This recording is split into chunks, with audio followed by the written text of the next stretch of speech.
नमस्कार, ABP news के खास शो मोदी ट्रैकर के साथ हाजिर हूं मैं रुबाना इस्सार खान। महाराष्ट्र में इस वक्त जो पॉलिटिकल ड्रामा चल रहा है उस पर प्रधानमंत्री नरेंद्र मोदी की खास नजर है। वो इसलिए क्योंकि प्रधानमंत्री नरेंद्र मोदी के लिए महाराष्ट्र राजनीतिक तौर पर बहुत अहम है। दरअसल उत्तर प्रदेश के बाद महाराष्ट्र से सबसे ज्यादा लोकसभा सीटें आती हैं और प्रधानमंत्री नरेंद्र मोदी का $5 ट्रिलियन इकोनॉमी का जो सपना है उसे साकार करने में भी महाराष्ट्र की अहम भूमिका रह सकती है। इसीलिए अगर महाराष्ट्र में बीजेपी की सत्ता आती है तो फिर प्रधानमंत्री मोदी के लिए ये फायदे की बात हो सकती है। महाराष्ट्र में उद्धव ठाकरे की सरकार बचेगी या गिर जाएगी, इसे लेकर सस्पेंस बना हुआ है। शिवसेना के बागी नेता एकनाथ शिंदे ने महाराष्ट्र की राजनीति में भूचाल ला दिया है। उनका दावा है कि पार्टी के आधे से ज्यादा विधायक उनके साथ हैं। उनका पार्टी के नेता उद्धव ठाकरे पर से विश्वास उठ गया है।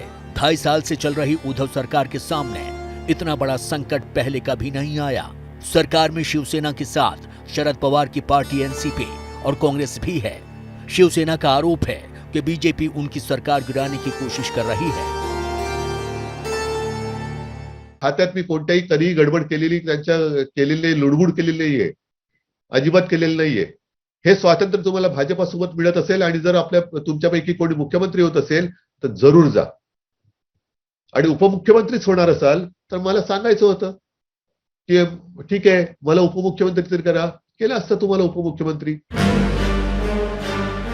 बीजेपी पर सरकार गिराने की कोशिश के आरोपों को बल इसलिए मिल रहा है क्योंकि एकनाथ शिंदे ने खुद कहा है कि अगर शिवसेना, कांग्रेस और एनसीपी के बजाय बीजेपी के साथ मिलकर सरकार बनाती तो अच्छा होता। तुम्ही जे म्हणालात ते नॅशनल पार्टी आहे, ते महाशक्ती आहे। 2019 के विधानसभा चुनाव से पहले शिवसेना और बीजेपी 30 साल से ज्यादा समय तक एक दूसरे के पार्टनर थे। शिवसेना के 40 एमएलए अभी यहाँ मौजूद है और सभी लोग जो है, हम बाला साहब ठाकरे जी का जो हिंदुत्व है इस और उनकी जो भूमिका है उसको हम लोग आगे ले जाना चाहते हैं। सगळ्या सैनिकांची आणि त्यांची इच्छा असेल तर चला भाजप सोबत, पण म्हटलं जो भाजप आपल्याशी विश्वासघातकीपणाने आतापर्यंत वागलेला आहे, एकदा दोनदा 14 साली युती तोडली, 19 साली आपल्या विरुद्ध बंडखोर उभे केले। महाराष्ट्र की राजनीति में फिलहाल हर घंटे कुछ नया हो रहा है। क्या उद्धव ठाकरे अपनी सरकार को बचा पाएंगे? क्या शिंदे और उनके विधायक बीजेपी में शामिल हो जाएंगे या नई पार्टी बनाएंगे? या बीजेपी की महाराष्ट्र में फिर एक बार सरकार बनने जा रही है? ये कुछ ऐसे सवाल है जिसके जवाब फिलहाल साफ नहीं है। इसके लिए कुछ और वक्त का इंतजार करना होगा। प्रधानमंत्री नरेंद्र मोदी और बीजेपी के सभी बड़े नेता महाराष्ट्र की घटनाओं पर नजरें बनाए हुए हैं। अगर महाराष्ट्र में बीजेपी फिर से सरकार बनाने में कामयाब होती है तो इसका केंद्र की मोदी सरकार पर भी बड़ा असर पड़ेगा, क्योंकि महाराष्ट्र में यूपी के बाद सबसे ज्यादा लोकसभा सीटें हैं। इस वक्त देश में यूपी में सबसे ज्यादा 80 लोकसभा सीटें हैं। इसके बाद महाराष्ट्र 48 सीटों के साथ दूसरे नंबर पर है और 42 सीटों के साथ पश्चिम बंगाल तीसरे नंबर पर। मोदी के 2024 के रथ को विजय द्वार पर ले जाने के लिए महाराष्ट्र में उनकी पार्टी की सरकार होना ज्यादा फायदेमंद रह सकता है। इसके दो बहुत बड़े फायदे होंगे। पहला फायदा जो अभी फौरी फायदा होने वाला है वो राष्ट्रपति चुनाव में होने वाला है कि राष्ट्रपति को वोट बढ़ जाएंगे और इस डिफेक्शन से मुर्मू की जीत और पुख्ता हो जाएगी। इसका एक और फायदा होगा, पहली बात सरकार में बीजेपी होगी या बीजेपी के समर्थन का कोई व्यक्ति होगा तो सरकारी सहायता किसी दूसरी पार्टी को नहीं हासिल होगी। और दूसरी बात ये कहने को मिल जाएगा कि जो अपनी सरकार नहीं चला सके वो देश चलाने में क्या योगदान देंगे। विजय संकल्प सभेमध्ये 2019 में जब लोकसभा चुनाव के वक्त बीजेपी और शिवसेना ने मिलकर चुनाव लड़ा था, महाराष्ट्र में बीजेपी का बढ़ता दबदबा तभी से समझ में आ गया था। बीजेपी ने शिवसेना से ज्यादा सीटों पर चुनाव लड़ा था और उनका जीत का प्रतिशत भी शिवसेना से बेहतर था। महाराष्ट्र की 48 लोकसभा सीटों में से बीजेपी ने 25 सीटों पर चुनाव लड़ा था, जिसमें उन्हें 23 सीटों पर जीत मिली थी। वहीं शिवसेना ने 23 सीटों पर चुनाव लड़ा था और उन्हें 18 सीटों पर जीत मिली थी। कुल मिलाकर एनडीए गठबंधन को 41 सीटें मिली थीं। लोकसभा के बाद 2019 में हुए विधानसभा चुनावों में भी बीजेपी और शिवसेना ने मिलकर चुनाव लड़ा था। इसमें भी शिवसेना का पलड़ा कमजोर था। 2019 में बीजेपी ने 164 सीटों पर चुनाव लड़ा था और उन्हें 106 सीटें मिली थीं। उनका स्ट्राइक रेट 64% था, जबकि शिवसेना ने 124 सीटों पर चुनाव लड़ा था और 56 सीटें जीती थीं। उनका स्ट्राइक रेट 45% था। गठबंधन के पास बहुमत से काफी ज्यादा सीटें थीं, लेकिन उद्धव ठाकरे ने शिवसेना के मुख्यमंत्री बनाए जाने के मुद्दे पर बीजेपी से रिश्ता तोड़ लिया था। जैसे मैंने अभी कहा कि लोकसभा का चुनाव जब होने जा रहा था, उस दरमियान अमित भाई मेरे घर आए थे और हम दोनों ने बैठकर जो फॉर्मूला था वो तय किया था। अब समय आया है वो जो फॉर्मूला तय हुआ था उसके ऊपर अमल करें। मैं इतना कह सकता हूं कि मुख्यमंत्री शिवसेना का होगा। मुख्यमंत्री शिवसेना का होगा। प्रधानमंत्री नरेंद्र मोदी और उद्धव ठाकरे के बीच रिश्ता कैसा है, ये समझना बहुत मुश्किल है। ऐसा माना जाता है कि दोनों के बीच जो व्यक्तिगत रिश्ता है वो बहुत अच्छा है, लेकिन 2019 के बाद राजनीतिक मंच पर दोनों के बीच कड़वाहट बढ़ती हुई नजर आई। कई मौकों पर उद्धव ठाकरे ने प्रधानमंत्री नरेंद्र मोदी को लेकर बहुत तल्ख बयानबाजी की है। ऐसे में क्या अब दोनों का साथ आना संभव है? पिछले साल जून में प्रधानमंत्री नरेंद्र मोदी और उद्धव ठाकरे के बीच दिल्ली में हुई मुलाकात के बाद बीजेपी और शिवसेना के फिर से एक साथ आने की चर्चा शुरू होने लगी थी। शिवसेना ने इस तरह की बातों को तो खारिज कर दिया था, लेकिन ये जरूर कहा था कि सरकार में साथ होने का मतलब ये नहीं है कि दोनों पार्टियों के बीच कोई रिश्ता नहीं है। आज राजनीतिक रूप में देखें तो हम उनके साथ नहीं हैं, लेकिन इसका मतलब ये नहीं कि हमारा रिश्ता टूट गया है। मैंने कल भी बात कही थी, मैं कोई नवाज शरीफ से नहीं मिलने गया था, तो ऐसे अगर उनको कुछ मिले, मैं व्यक्तिगत रूप में मिलूं, अगर मैं मिल भी लूं, आज भी अभी मेरे साथी हैं उनको कहूंगा कि मुझे दोबारा जाकर मिलना है, तो गलत बात क्या? राजनीति में असंभव कुछ भी नहीं होता, और वो जिसको अंग्रेजी में अगर कहें तो कॉलोनियल कजन्स हैं। उनकी विचारधारा एक तरीके की है, उनके तौर तरीके एक तरीके के हैं, और शिवसेना और भारतीय जनता पार्टी सबसे पुराने सहयोगी के तौर पर हैं। लेकिन मुझे लगता नहीं कि उद्धव ठाकरे अब इतना हाथ जलाने के बाद बीजेपी से समझौता करेंगे। मोदी और उद्धव के बीच निजी रिश्ते भले ही अच्छे रहे हों, लेकिन राजनीतिक मंचों पर पिछले 2.5 सालों में दोनों के बीच कई बार तल्खी दिखी है। खासतौर से उद्धव ने हिंदुत्व को लेकर पीएम मोदी और बीजेपी पर कई बार हमला बोला है। उद्धव को डर है कि महाराष्ट्र में हिंदुत्व का झंडा ऊंचा रखने का दावा करने वाली शिवसेना का वोट कहीं बीजेपी की तरफ न खिसक जाए। शिवसेना अपने आप को हिंदुत्ववादी पार्टी कहती है, ये बात अलग है कि उनका हिंदुत्व अभी सोनिया जी के चरणों में नतमस्तक है। केंद्र में नरेंद्र, महाराष्ट्र में देवेंद्र। 2014 से ये सिलसिला शुरू हुआ, 5 साल तक ये सिलसिला चलता रहा। देवेंद्र फडणवीस ने महाराष्ट्र में शिवसेना के साथ मिलकर गठबंधन की सरकार चलाई, लेकिन 2019 में ये जोड़ी टूट गई। दरअसल केंद्र में प्रधानमंत्री नरेंद्र मोदी तो बने रहे, लेकिन महाराष्ट्र की सत्ता से देवेंद्र फडणवीस बाहर हो गए। मतलब डबल इंजन की सरकार पर महाराष्ट्र में ब्रेक लग गया। प्रधानमंत्री मोदी के लिए ये बड़ा झटका था। नरेंद्र को फिर से बिठा दिया, अब महाराष्ट्र में देवेंद्र को भी उसी ताकत से दोबारा बिठाए। दिल्ली में नरेंद्र और मुंबई में देवेंद्र। 2014 में जब देवेंद्र फडणवीस ने मुख्यमंत्री पद की शपथ ली थी, तब प्रधानमंत्री नरेंद्र मोदी भी उनके शपथ ग्रहण समारोह में आए थे। मंच पर उद्धव ठाकरे भी मौजूद थे। मोदी के लिए महाराष्ट्र में बीजेपी की अगुवाई वाली सरकार का होना इसलिए काफी मायने रखता था, क्योंकि मोदी सरकार की कई योजनाओं में महाराष्ट्र की बड़ी भूमिका रहने वाली थी, जिनमें मुंबई से अहमदाबाद के बीच चलने वाली बुलेट ट्रेन भी शामिल थी। 2-2.25 घंटों में आपको ये बुलेट ट्रेन मुंबई से अहमदाबाद पहुंचा देगी।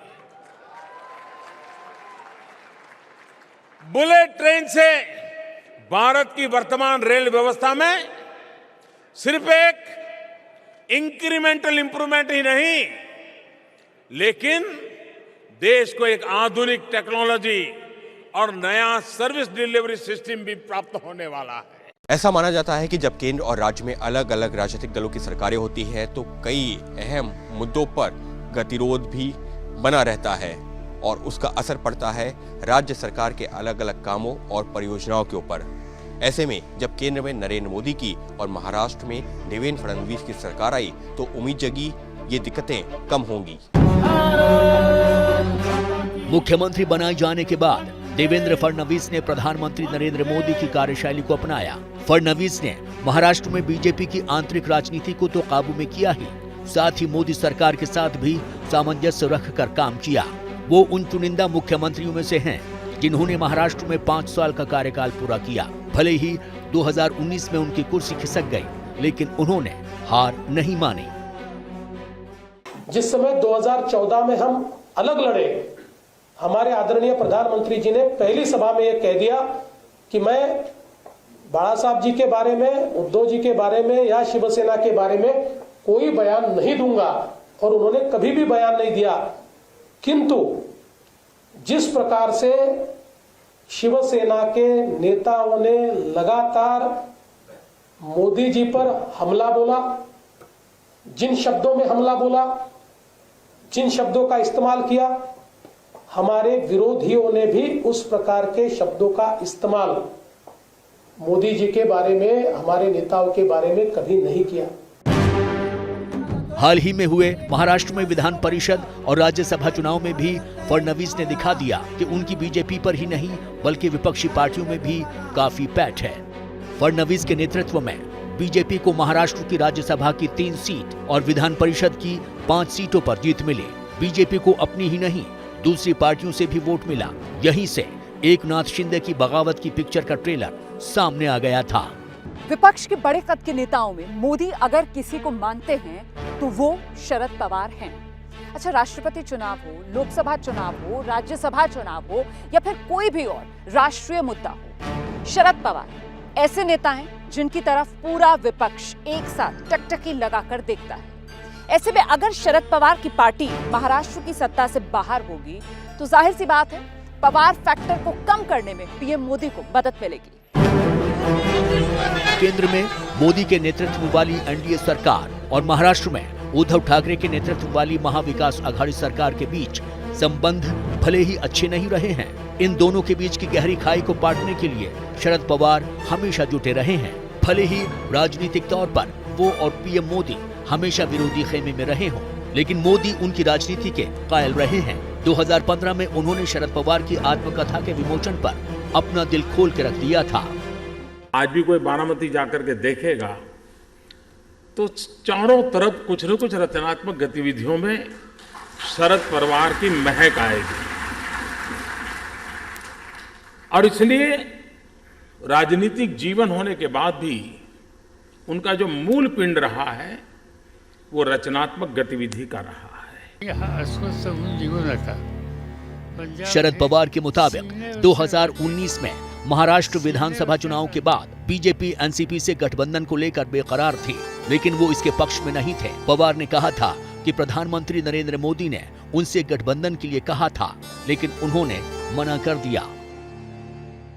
ही गोष्ट खरी आहे की त्या व्यक्ती संसदेच्या नंतर विदर्भातल्या अतिवृष्टीच्या नुकसानाच्या संबंधीच्या चर्चेची आमचं बोलणं झाल्याच्या नंतर मी उठायला लागल्या, प्रधानमंत्र्यांनी थांबवलं आणि त्यांनी माझ्यापुढे प्रश्न सांगितला की आपण एकत्र येऊन काम करायला मला आनंद होईल। मी त्यांना सांगितलं की नरेंद्रभाई आपले व्यक्तिगत संबंध उत्तमच राहतील, पण आपण एकत्र काम करणं राजकीय दृष्ट्या मला शक्य नाही। मुंबई का किंग कौन? इसमें कोई शक नहीं है कि मुंबई में शिवसेना का सिक्का चलता है। देश की सबसे बड़ी महानगरपालिका बीएमसी, उस पर कई साल से शिवसेना का ही कब्जा है, लेकिन कब तक शिवसेना का कब्जा बीएमसी पर रहेगा ये नहीं कहा जा सकता। अगर उद्धव की सत्ता चली जाती है तो आने वाले कुछ महीनों में बीएमसी का चुनाव है, उसमें शिवसेना का पलड़ा कमजोर पड़ सकता है और ऐसे में मुंबई पर बीजेपी का कब्जा हो सकता है। महाराष्ट्र में उद्धव की सरकार रहती है या नहीं, इसका असर बीएमसी चुनावों पर भी पड़ सकता है। भले ही कांग्रेस इस वक्त राज्य की सरकार बचाने के लिए शिवसेना के साथ है, लेकिन बीएमसी के चुनावों को लेकर उसके और कांग्रेस के बीच काफी झगड़ा चल रहा है। ऐसा बताया जा रहा है कि बीएमसी चुनाव को लेकर कांग्रेस के नेता शिवसेना पर नाराज है। दरअसल कांग्रेस के कुछ नेताओं ने आरोप लगाया है कि मुंबई से शिवसेना जो है वो कांग्रेस का सफाया करना चाहती है। राजनीतिक जानकार मानते हैं कि अगर दोनों पार्टियों के बीच में झगड़ा बढ़ा तो इसका फायदा बीजेपी बीएमसी चुनाव में उठा सकती है और शिवसेना का पट्टा बीएमसी से कट हो सकता है। बीएमसी चुनावों में मराठी वोट लंबे समय से शिवसेना के ही साथ रहा है, लेकिन बीएमसी में सत्ता हासिल करने के लिए बीजेपी को थोड़ा सा ही जोर लगाने की जरूरत है। पिछली बार बीजेपी शिवसेना से केवल 2 सीटों से पिछड़ गई थी। महाराष्ट्र देश की सबसे बड़ी अर्थव्यवस्था वाला राज्य, महाराष्ट्र देश का सबसे बड़ा औद्योगिक राज्य। प्रधानमंत्री नरेंद्र मोदी कई बार कह चुके हैं कि अगर $5 ट्रिलियन इकोनॉमी का सपना साकार करना है तो फिर 2 राज्य महाराष्ट्र और उत्तर प्रदेश दोनों को बड़ी भूमिका निभानी होगी। ऐसे में अगर उत्तर प्रदेश की तरह महाराष्ट्र में भी बीजेपी की सरकार बन जाए तो फिर ये लक्ष्य हासिल करना आसान हो जाएगा। प्रधानमंत्री मोदी जानते हैं कि देश इस वक्त आर्थिक चुनौतियों से गुजर रहा है। अर्थव्यवस्था के मोर्चे पर हालत चिंताजनक है। ऐसे में उन्हें महाराष्ट्र जैसे राज्य की सबसे ज्यादा जरूरत है। महाराष्ट्र इस वक्त देश की सबसे बड़ी अर्थव्यवस्था है। सबसे ज्यादा उद्योग इसी राज्य में है। देश की जीडीपी में सबसे ज्यादा 14% हिस्सा महाराष्ट्र का है। महाराष्ट्र की जीडीपी करीब 32 लाख करोड़ की है। इसके अलावा देश की करीब 10% आबादी भी महाराष्ट्र में रहती है। ऐसे में यहाँ बीजेपी की सरकार रहने से उन्हें कई मोर्चों पर रणनीति बनाने में आसानी हो सकती है। महाराष्ट्र की सरकार ने अपनी राज्य व्यवस्था को $1 ट्रिलियन इकोनॉमी में बदलने का लक्ष्य रखा है। क्या महाराष्ट्र और उत्तर प्रदेश में इस बात की कंपटीशन शुरू हो सकती है? क्या दोनों में से कौन सा राज्य पहले $1 ट्रिलियन इकोनॉमी के लक्ष्य को प्राप्त कर सकता है? महाराष्ट्र देश का वो राज्य है जहां पर देश में सबसे ज्यादा एफडीआई आती है। निवेशक भी देश के अन्य राज्यों की तुलना में महाराष्ट्र में निवेश करने को लेकर ज्यादा उत्सुक रहते हैं। इतना ही नहीं, जीएसटी कलेक्शन के मामले में भी महाराष्ट्र देश के अन्य राज्यों से काफी आगे है और इसी वजह से देश की तमाम राजनीतिक पार्टियां या ये कहा जाए राष्ट्रीय राजनीतिक पार्टियां चाहती हैं कि महाराष्ट्र पर उनका दबदबा कायम रहे और बीजेपी भी उनसे अलग नहीं है। देश के सबसे बड़े औद्योगिक घराने जैसे टाटा, अंबानी सभी महाराष्ट्र में रहते हैं। दरअसल आजादी के बाद से महाराष्ट्र उन राज्यों में रहा है जहां पर उद्योग और व्यापार पर काफी जोर रहा है। खासतौर पर 1991 के बाद से विदेशी निवेश भी सबसे ज्यादा यही आया है। अगस्त 1991 से नवंबर 2021 के बीच महाराष्ट्र में 15 लाख करोड़ के 21,000 प्रोजेक्ट्स को मंजूरी दी गई है। वहीं एफडीआई की बात करें तो अप्रैल 2000 से सितंबर 2021 के बीच राज्य में करीब 10 लाख करोड़ रुपए की एफडीआई आई, जो देश में आई कुल एफडीआई का 28% है। 2024 के लोकसभा चुनाव में महाराष्ट्र कितना अहम होगा, ये बात प्रधानमंत्री नरेंद्र मोदी से बेहतर और कौन जानता होगा। देखिए, चाहे पॉलिटिकल फंडिंग का मामला हो या फिर नए राजनीतिक समीकरण बनाने की बात हो, बिना महाराष्ट्र की मदद के कुछ भी संभव नहीं है। ऐसे में महाराष्ट्र में जो अभी पॉलिटिकल क्राइसिस चल रहा है वो किस तरीके से हल होता है, उससे ही तय होगा कि 2024 में बीजेपी का सिक्का कितना चलने वाला है। तो फिलहाल मोदी ट्रैकर में इतना ही। मुझे इजाजत दीजिए। एबीपी न्यूज पर खबरों का सिलसिला लगातार जारी है।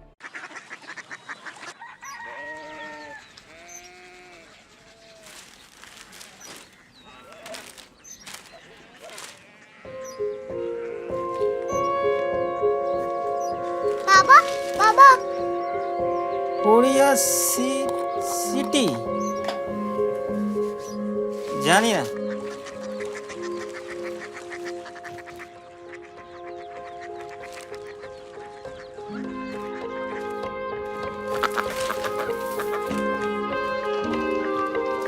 Korea city? हाँ।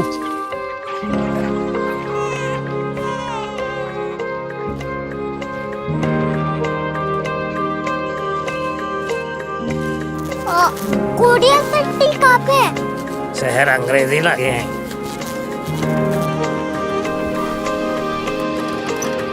Korea city.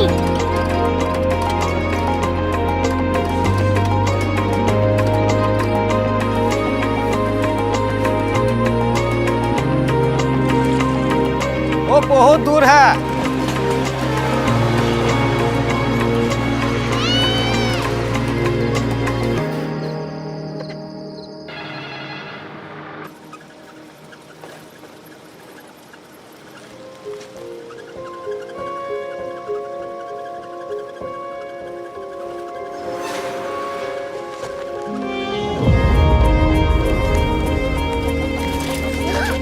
Korea city.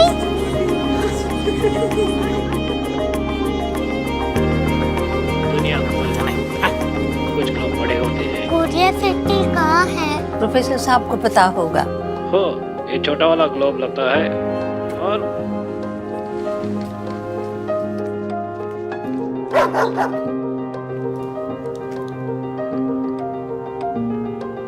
पता नहीं, मेरी बेटी से जाके मिल लो, शायद उसे मालूम हो।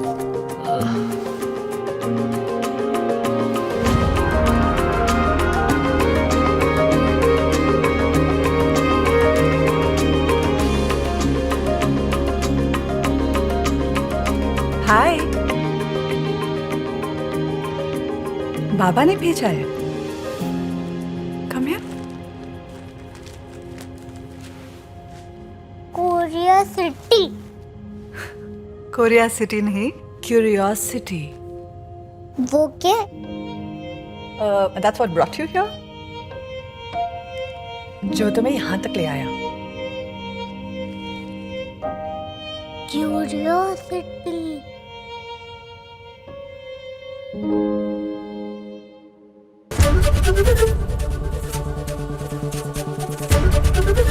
एबीपी न्यूज आपको रखे आगे।